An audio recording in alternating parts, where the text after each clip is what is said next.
नमस्कार दोस्तों।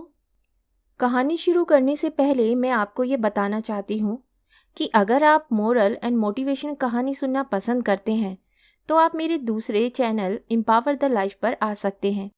आपका वहाँ स्वागत है। द गोल्डन स्टोरीज में आपका स्वागत है। आइए सुनते हैं गुलजार जी की लिखी कहानी धुआं। बात सुलगी तो बहुत धीरे से थी, लेकिन देखते ही देखते पूरे कस्बे में धुआं भर गया। चौधरी की मौत सुबह 4 बजे हुई थी। 7 बजे तक चौधराइन ने रो धोकर होश संभाला और सबसे पहले मुल्ला खैरुद्दीन को बुलाया और नौकर को सख्त ताकीद की कि कोई जिक्र ना करे। नौकर जब मुल्ला को आंगन में छोड़कर चला गया तो चौधराइन मुल्ला को ऊपर ख्वाबगाह में ले गई, जहां चौधरी की लाश बिस्तर से उतारकर जमीन पर बिछा दी गई थी। 2 सफेद चादरों के बीच लेटा एक जर्दी माइल सफेद चेहरा, सफेद भौवें, दाढ़ी और लंबे सफेद बाल। चौधरी का चेहरा बड़ा नूरानी लग रहा था। मुल्ला ने देखते ही इन्निल्लाहि व इन्ना अलैहि राजिऊन पढ़ा। कुछ रस्मी से जुमले कहे। अभी ठीक से बैठा भी ना था कि चौधराइन अलमारी से वसीयतनामा निकाल लाई। मुल्ला को दिखाया और पढ़ाया भी। चौधरी की आखिरी ख्वाहिश थी कि उन्हें दफन के बजाय चिता पर रख के जलाया जाए और उनकी राख को गांव की नदी में बहा दिया जाए, जो उनकी जमीन सींचती है। मुल्ला पढ़ के चुप रहा। चौधरी ने दीन मजहब के लिए बड़े काम किए थे। गांव में हिंदू मुसलमान को एक साथ दान देते थे। गांव में कच्ची मस्जिद पक्की करवा दी थी और तो और हिंदुओं के शमशान की इमारत भी पक्की करवाई थी। अब कई वर्षों से बीमार पड़े थे, लेकिन इस बीमारी के दौरान भी हर रमजान में गरीब गुरबा की अफगिरी का इंतज़ाम मस्जिद में उन्हीं की तरफ से हुआ करता था। इलाके के मुसलमान बड़े भक्त थे उनके, बड़ा आकीदा था उन पर। और अब वसीयत पढ़ के बड़ी हैरत हुई मुल्ला को, कहीं झमेला ना खड़ा हो जाए। आजकल वैसे ही मुल्क की फिजा खराब हो रही थी। हिंदू कुछ ज़्यादा ही हिंदू हो गए थे, मुसलमान कुछ ज़्यादा ही मुसलमान। चौधराइन ने कहा, अब मैं कोई पूजा पाठ नहीं करवाना चाहती, बस इतना चाहती हूँ कि शमशान में उन्हें जलाने का इंतज़ाम कर दीजिए। मैं रामचंद्र पंडित को भी बता सकती थी, लेकिन इसलिए नहीं बुलाया कि कहीं बात ना बिगड़ जाए। बात बताने ही से बिगड़ गई जब मुल्ला खैरुद्दीन ने मसलेहतन पंडित रामचंद्र को बुलाकर समझाया कि तुम चौधरी को अपने शमशान में जलाने की इजाज़त ना देना, वरना हो सकता है इलाके के मुसलमान बवेला खड़ा कर दें। आखिर चौधरी आम आदमी तो था नहीं, बहुत से लोग बहुत तरह से उनसे जुड़े हुए हैं। पंडित रामचंद्र ने भी यकीन दिलाया कि वह किसी तरह की शर अंग्रेजी अपने इलाके में नहीं चाहते। इससे पहले बात फैले, वह भी अपनी तरफ से मखसूस लोगों को समझा देंगे। बात जो सुलग गई थी धीरे धीरे आग पकड़ने लगी। सवाल चौधरी और चौधराइन का नहीं है, सवाल आकीदों का है। सारी कौम, सारी कम्युनिटी और मजहब का है। चौधराइन की हिम्मत कैसे हुई कि वह अपने शोहर को दफन करने की बजाय जलाने को तैयार हो गई? क्या वह इस्लाम के आईने नहीं जानती? कुछ लोगों ने चौधराइन से मिलने की भी जिद की।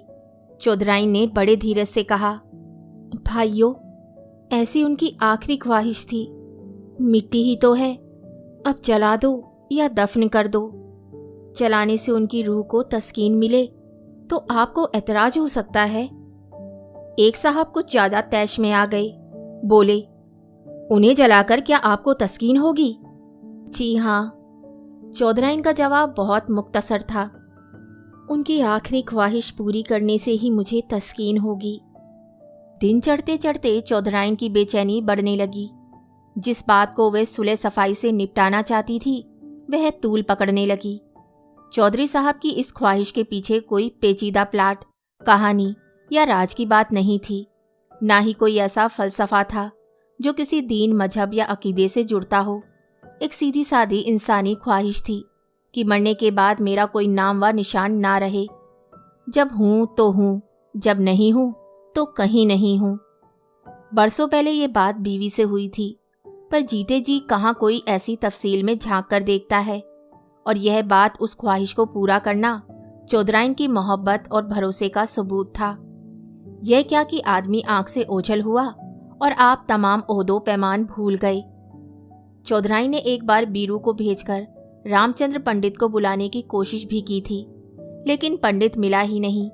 उसके चौकीदार ने कहा, देखो भाई, हम जलाने से पहले मंत्र पढ़ के चौधरी को तिलक जरूर लगाएंगे। अरे भाई, जो मर चुका उसका धर्म अब कैसे बदलेगा? तुम ज्यादा बहस तो करो नहीं। यह तो हो ही नहीं सकता कि गीता के श्लोक पढ़े बगैर हम किसी को मुखअग्नि दें। ऐसा ना करें तो आत्मा हम सबको सताएगी, तुम्हें भी हमें भी। चौधरी साहब के हम पर बहुत एहसान है, हम उनकी आत्मा के साथ ऐसा नहीं कर सकते। बीरू लौट गया। बीरू जब पंडित के घर से निकल रहा था तो पन्ना ने देख लिया। पन्ना ने जाकर मस्जिद में खबर कर दी। आग जो घुट घुट कर ठंडी होने लगी थी फिर से भड़क उठी। 4-5 मुअत्तबिर मुसलमानों ने तो अपना कतई फैसला भी सुना दिया। उन पर चौधरी के बहुत एहसान थे, वे उनकी रूह को भटकने नहीं देंगे। मस्जिद के पिछवाड़े वाले कब्रिस्तान में कब्र खोदने का हुक्म भी दे दिया। शाम होते होते कुछ लोग फिर हवेली पर आ धमके। उन्होंने फैसला कर लिया था कि चौधराइन को डरा धमकाकर चौधरी का वसीयतनामा उससे हासिल कर लिया जाए और जला दिया जाए। फिर वसीयतनामा ही नहीं रहेगा तो बुढ़िया क्या कर लेगी? चौधराइन ने शायद ये बात सूंघ ली थी। वसीयतनामा तो उसने कहीं छुपा दिया था, और जब लोगों ने डराने धमकाने की कोशिश की तो उसने साफ साफ कह दिया, मुल्ला खैरुद्दीन से पूछ लो, उसने वसीयत देखी है और पूरी पढ़ी है। और अगर वह इनकार कर दे तो? कुरान शरीफ पर हाथ रख के इनकार कर दे तो दिखा दूंगी, वरना क्या? वरना कचहरी में देखना। बात कचहरी तक जा सकती है, यह भी वाजे हो गया।